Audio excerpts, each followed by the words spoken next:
안녕하세요. 어니언스의 김주연입니다. 성명만 부르자. 불러서 태울 게 있으면 빨리 태워버리자. 더 축축해지면 불도 안 붙는다. 태울 것은 빨리 태워버리자. 축축해지면 불도 안 붙는다. 이 말은 영화 내부자들의 대사인데요. 아시다시피 영화는 검찰, 언론, 국회, 그리고 청와대가 등장하는 범죄의 드라마입니다. 지난번에 저희가 박근혜 최순실 게이트와 관련된 사건과 인물들에 대해서 이야기를 해드렸는데요. 많은 분들이 영화 같다는 의견을 내놓았습니다. 그만큼 이 최순실 게이트가 많은 분들께 충격을 안겨드리고 있다는 거겠죠. 이번 편에서는 영화 내부자들처럼 검찰, 언론, 국회, 그리고 대통령과 청와대를 포함한 최순실 게이트의 맥락을 살펴보고 이 논란이 되고 있는 거국중립 내각까지 알아보도록 하겠습니다. 도대체 누가 무엇을 왜 빨리 태우려고 하는 걸까요? 10월 30일 아침 7시경 독일에 있다고 알려졌던 최순실 씨가 스스로 입국했습니다.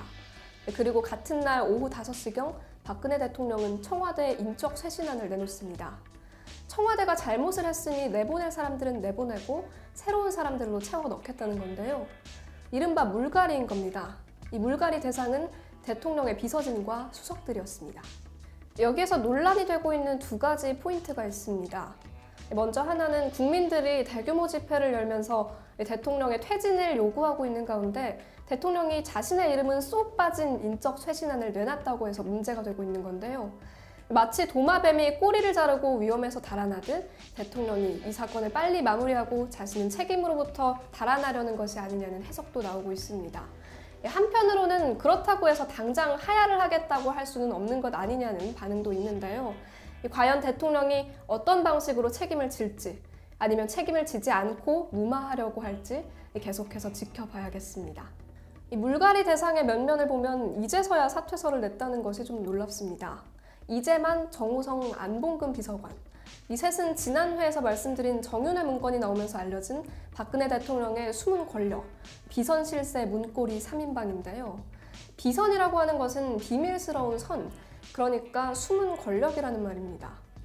이 대통령과 비서진의 관계가 좀 비공식적이고 개인적이면 어떠냐는 의견도 있습니다만 숨은 권력일수록 부패하기 쉽고 우리는 선거를 통해서 대표를 뽑아놨는데 이 대표들끼리의 합의를 통해서 결정을 하는 것이 아니라 비밀스러운 관계를 통해서 국정을 운영하려 했기 때문에 문제가 되는 겁니다.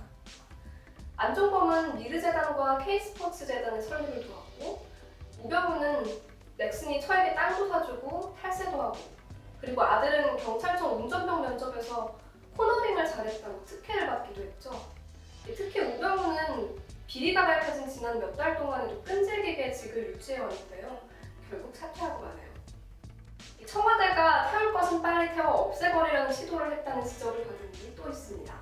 바로 박근혜 대통령이 개헌을 하겠다고 선언한 건데요. 이 개헌이라고 하는 것은 헌법을 개정하는 걸 뜻합니다. 특히 대통령이 지금처럼 5년 동안 일을 한 다음에 그만두게 할 것이냐 아니면 4년 동안 일해보고 일을 잘하면 4년을 더 일하게 할 것이냐 그것도 아니면 또 다른 제도를 도입할 것이냐 하는 법 개정을 하겠다는 건데요. 이 개헌은 사실 박근혜 대통령이 계속해서 반대해왔던 겁니다.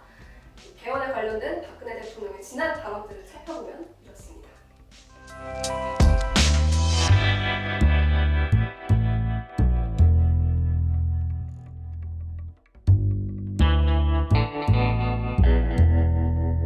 이렇게 항상 개헌에 반대해오던 박 대통령이 지난 10월 24일 적극적으로 개헌을 하겠다고 나선 건데요.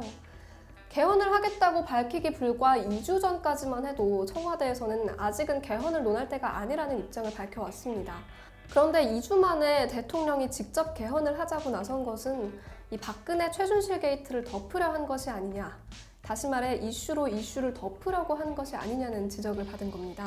그런데 이 개헌론은 같은 날 이 최순실 씨의 태블릿 PC에서 대통령의 연설문이 발견됐다는 JTBC의 보도에 묻히고 맙니다. 물론 언론의 비판 영역에는 성역이 없다지만 한국 언론 지형에서는 찾아보기 힘들었던 진풍경이 벌어지고 있습니다. 이 최순실 게이트를 보수 진보 언론이 상관없이 모두가 적극적으로 취재하고 비판하고 있는 겁니다. 특히 조선일보는 실망스럽다는 사설을 통해 박근혜 대통령을 직접적으로 비판했습니다. 일각에서는 조선일보가 이미 수명을 다한 박근혜 정권을 끊어내고 내년에 있을 다음 대선을 그려나가려고 한다는 얘기가 나오고 있는데요. 어디까지나 추정이겠지만 이 박근혜 대통령과 친한 친박계를 선택한 것이 아니라면 조선일보가 선택한 것은 이명박과 친한 친이계가 아니냐는 의혹도 나오고 있습니다. 덧붙여 앞서 말씀드린 인적쇄신에서 우병우 전 수석의 자리를 꿰차게 된 게 최재경 인천지검장인데요. 이 최재경 인천지검장은 이명박 대통령 당선의 1등 공신이기도 하고 조선일보 편집국장 출신인 한 정치인의 친척이기도 합니다. 박 대통령이 최재경을 민정수석 자리에 앉힘으로써 조선일보와 모종의 관계를 맺으려고 한 것이 아니냐는 의혹도 있고요. 어쨌든 조선일보 입장에서는 박근혜 정부는 버리는 카드가 된 걸까요? 다음 대선에서는 조선일보가 어떤 카드를 꺼내들까요? 다시 최순실 얘기로 돌아와 봅시다. 검찰에서는 이번 사건을 수사하기 위해서 특별수사본부를 꾸렸는데요. 청와대 압수수색을 시도했지만 29일에 있었던 첫 번째 시도에는 실패하고 30일에 있었던 두 번째 시도에서 청와대가 직접 내놓은 7개 상자만 들고 나올 수 있었습니다. 이전에도 미르재단, K스포츠를 비롯한 16군데를 압수수색했는데요. 검찰이 높게 상자를 쌓아 올리고 가지고 나오는 모습에서 이 상자가 너무 가벼워 보여서 논란이 되기도 했었죠. 네, 저희가 준비한 박스는 총 6개입니다. A4 용지 박스 4개, 그리고 PD 박스, 그리고 종이 박스입니다. 이 박스들의 총 무게는 47.9kg입니다. 저희가 이제부터 이 박스들을 한번 들어보겠습니다.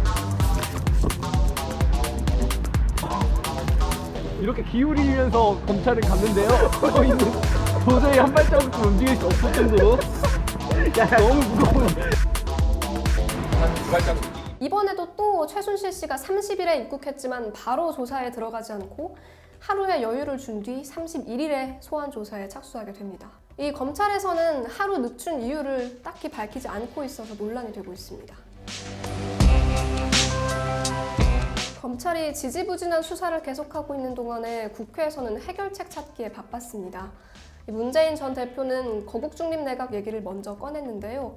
최순실 씨가 갑자기 입국하고 나자 오히려 더민주 쪽에서는 이 거국중립 내각 얘기보다는 진상규명을 먼저 해야 된다는 쪽으로 의견을 바꿨고 오히려 새누리당 쪽에서 대통령에게 계속해서 이 거국중립 내각을 빨리 해야 한다고 촉구하고 있습니다. 거국중립 내각은 현재 내각, 그러니까 박근혜 정권이라고 불리는 총리를 비롯한 모든 구성원들이 사퇴를 하고 여당과 야당에서 추천한 각각의 인물들을 중심으로 새롭게 내각을 구성하자는 겁니다.